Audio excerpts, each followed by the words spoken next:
США, в штате Техас, местный житель построил забор вокруг своего участка из канализационной трубы, чем защитил себя от приближающегося наводнения. Именно труба стала плотиной, которая остановила воду и не пустила ее к дому предусмотрительного хозяина.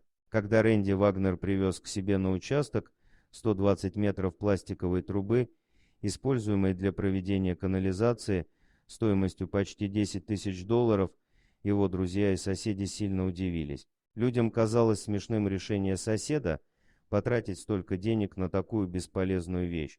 Вагнер попытался объяснить окружающим, что он готовится к наводнению, о возможности которого сообщило правительство штата. Из-за надвигавшихся проливных дождей, по заявлению властей, ожидалось повышение уровня рек и потопление жилых домов.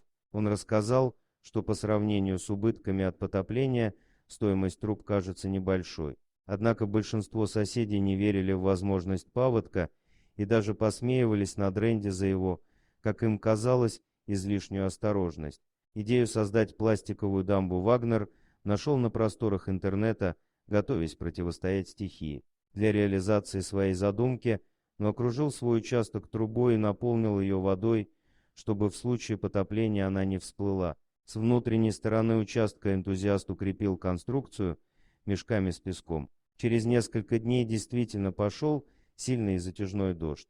Уровень рек сильно поднялся, и угроза наводнения перестала быть столь призрачной, какой она была еще неделю назад. Вода быстро пришла в поселок, и за ночь в нем были затоплены все дома. Все, кроме дома Вагнера за плотиной.